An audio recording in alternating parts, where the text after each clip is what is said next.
चीन एलएसी के पास पूर्वी लद्दाख में भारतीय सेना को उकसाने की कोशिश कर रहा है। चीन के लड़ाकू विमान आए दिन सीमा के पास से उड़ान भर रहे हैं। सपा के खिलाफ चलाएं आंदोलन, हम देंगे साथ।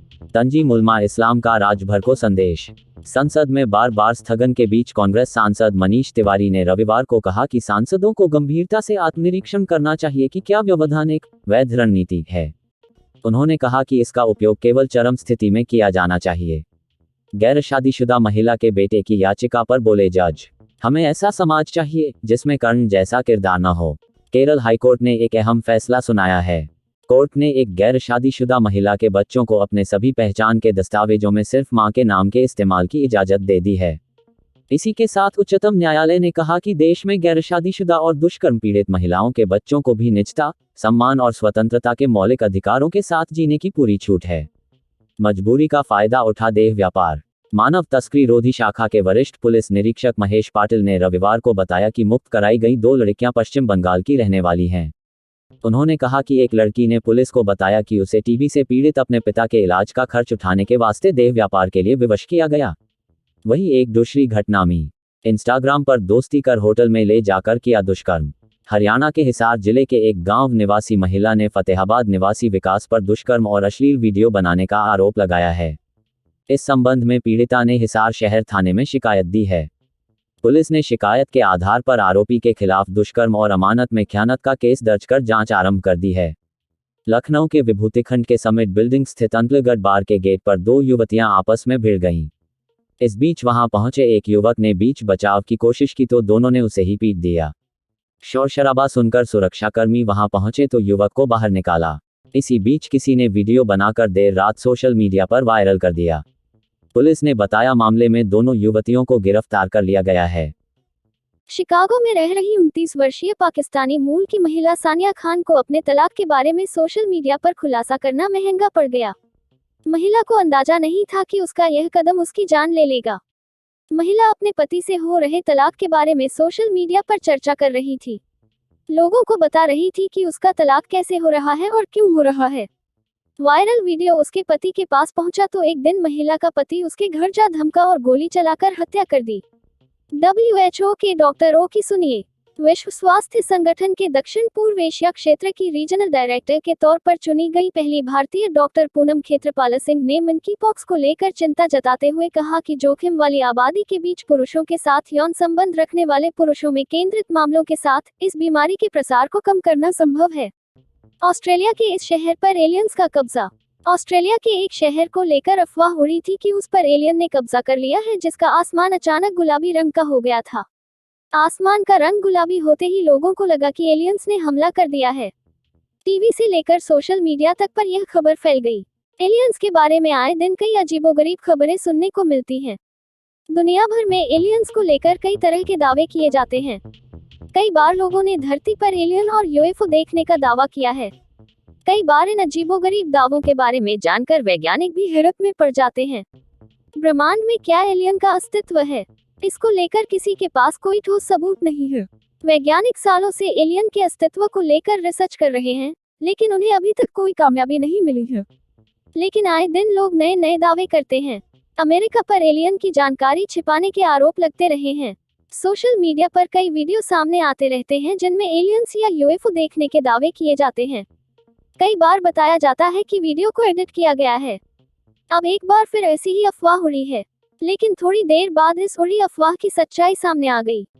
आसमान का रंग एलियंस के हमले की वजह से नहीं बदला था, बल्कि भागा की वजह से हुआ था। जब ऑस्ट्रेलिया के इस छोटे शहर का आसमान अचानक गुलाबी हो गया तो लोग डर गए। कारगिल विजय दिवस के मौके पर भारतीय सेना के जवानों की शहादत को याद किया गया। इस मौके पर जम्मू कश्मीर में आयोजित एक कार्यक्रम में रक्षा मंत्री राजनाथ सिंह शामिल हुए। कार्यक्रम के दौरान अपने संबोधन में राजनाथ सिंह ने कहा कि चीन ने 1962 में लद्दाख के हमारे इलाकों पर कब्जा कर लिया था, तब पंडित नेहरू हमारे प्रधानमंत्री थे। मैं उनकी नीयत पर सवाल नहीं उठाऊंगा, उनकी नीति गलत हो सकती है। ट्रांसफर पोस्टिंग इनका नया धंधा। उत्तर प्रदेश में ट्रांसफर पोस्टिंग विवाद को लेकर राजनीतिक बयानबाजी तेज है। विपक्षी दल इस मुद्दे पर लगातार योगी आदित्यनाथ के नेतृत्व वाली भाजपा सरकार को घेर रहे हैं। इस मामले को लेकर बसपा प्रमुख मायावती ने भाजपा सरकार पर निशाना साधा है। मायावती ने कहा कि यूपी में जारी भारी भ्रष्टाचार से त्रस्त जनता ने यह भी देख लिया कि सरकारी ट्रांसफर पोस्टिंग में किस प्रकार के भ्रष्टाचार का खेल हुआ है। घर में फटा बम, उड़ गए पर खच्चे, 6 की मौत, मलबे में दबे कई लोग। मिली जानकारी के मुताबिक जहां पर यह विस्फोट हुए हैं वहां पटाखे बनाने का काम किया जाता था। हालांकि अभी तक पुलिस ने इस बात पर कोई आधिकारिक बयान जारी नहीं किया है।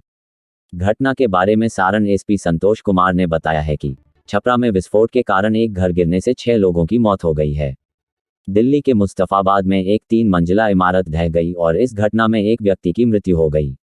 मुस्तफाबाद स्थित बाबू नगर चने वाली गली में 3 मंजिला इमारत के ऊपर बनी 2 मंजिल एकाएक ढह गई। इस घटना में 3 लोग घायल भी हो गए। वहीं आनन फानन में पुलिस और फायर ब्रिगेड मौके पर पहुंची। घायलों को रेस्क्यू कर अस्पताल पहुंचाया गया, जहां उनका इलाज चल रहा है।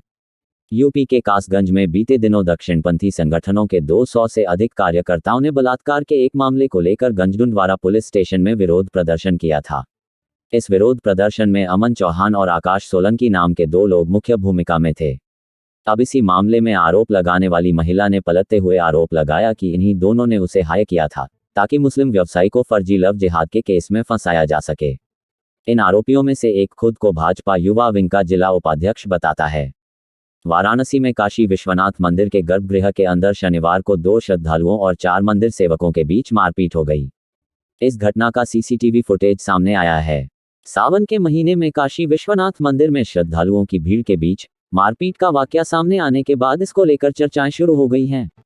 बताया जा रहा है कि मंदिर में दर्शन करने को लेकर श्रद्धालुओं और मंदिर के सेवादारों के बीच मारपीट हो गई। देहरादून में बेकाबू हुआ तेज रफ्तार ट्रक, टोल प्लाजा के केबिन में जा घुसा, एक युवती घायल।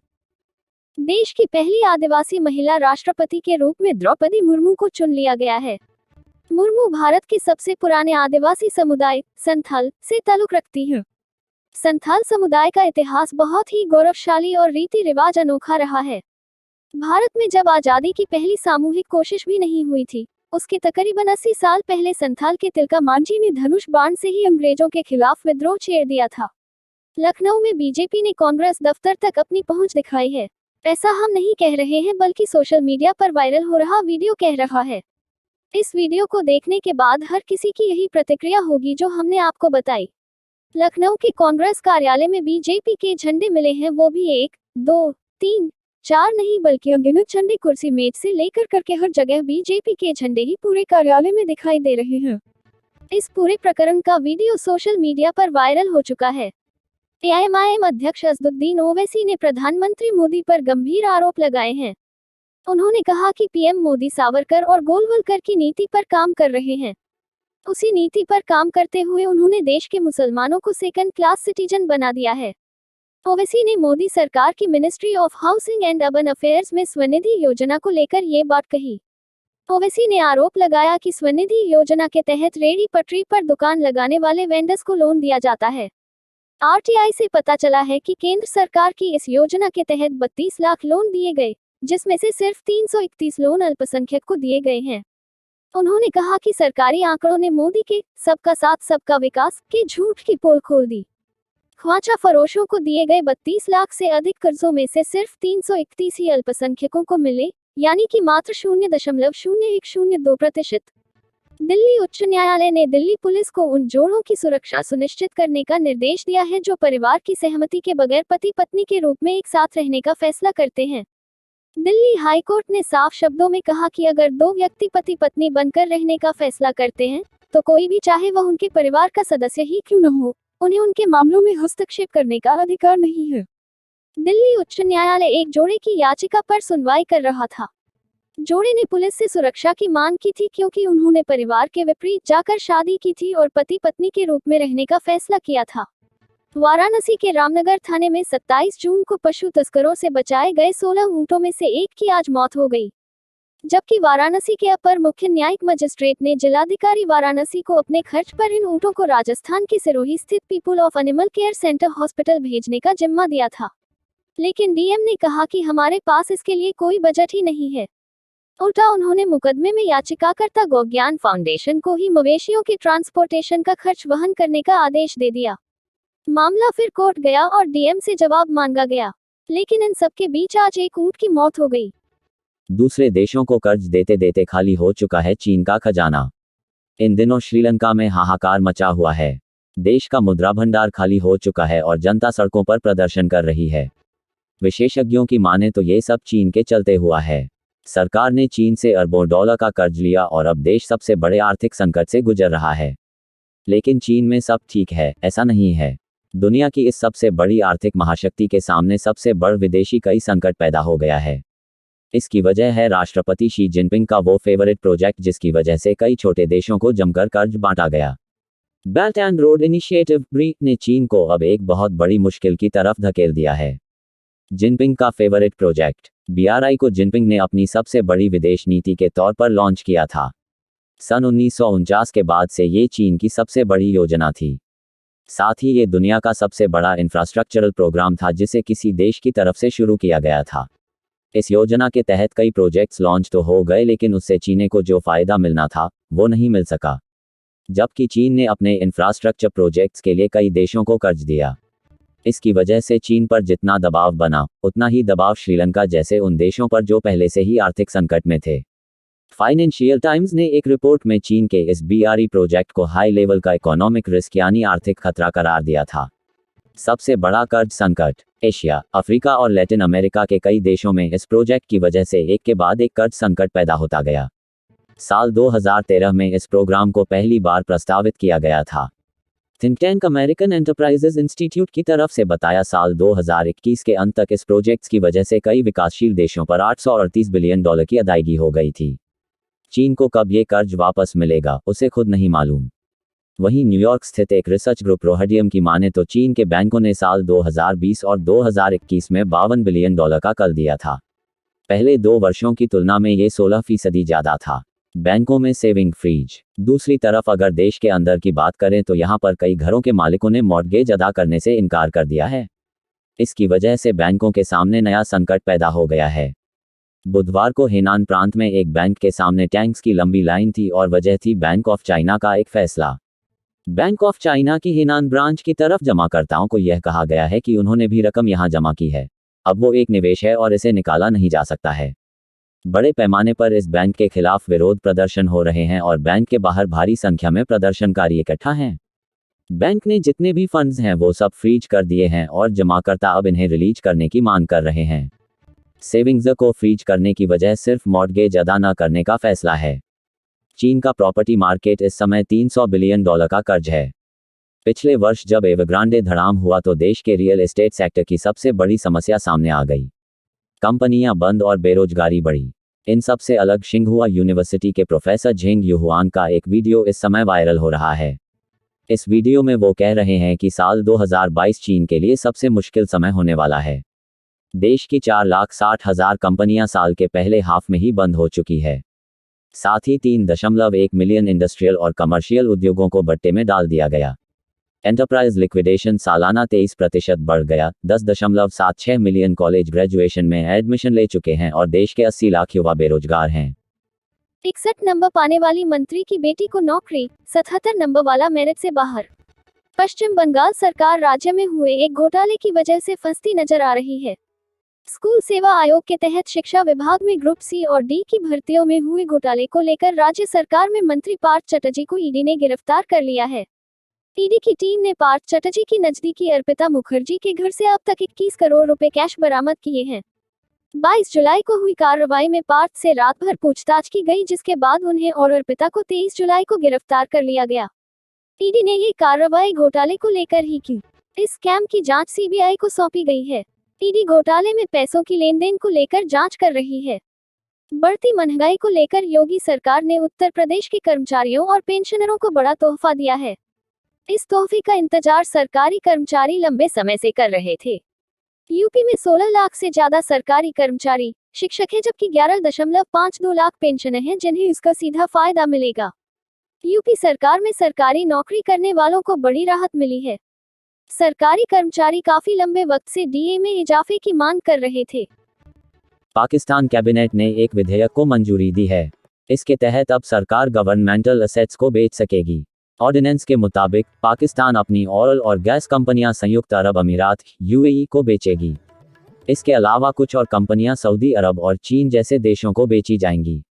मीडिया रिपोर्ट्स के मुताबिक शाहबाज शरीफ सरकार ने यह फैसला इसलिए लिया क्योंकि अब कोई देश पाकिस्तान को कर्ज नहीं दे रहा। सऊदी अरब सरकार का एक्शन, इजरायली जर्नलिस्ट को शहर में एंट्री कराने वाला नागरिक गिरफ्तार।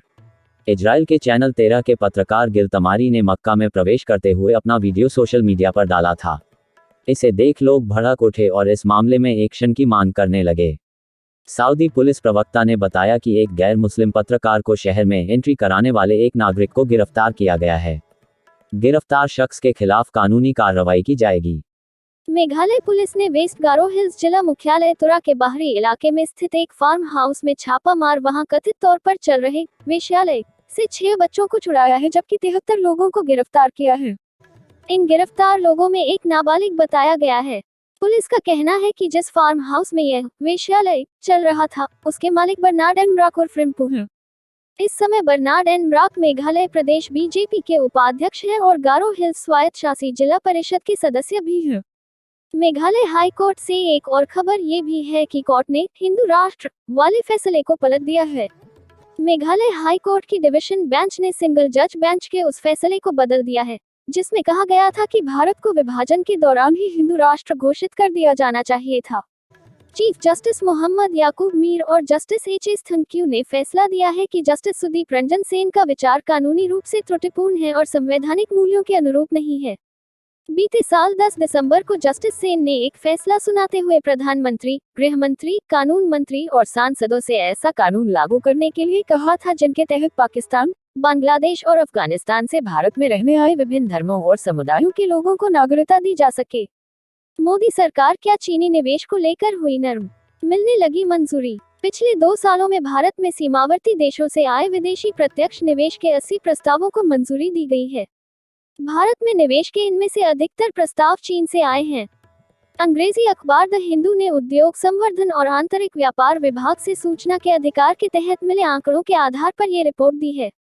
अखबार लिखता है कि घाटे में चल रही भारतीय कंपनियों पर चीनी कंपनियों के अवसरवादी अधिग्रहण को रोकने के लिए और कोरोना महामारी के दौरान आर्थिक स्थिति का फायदा उठाने की आशंका के चलते भारत सरकार ने 18 अप्रैल 2020 को एफडीआई नीति में बदलाव किया था।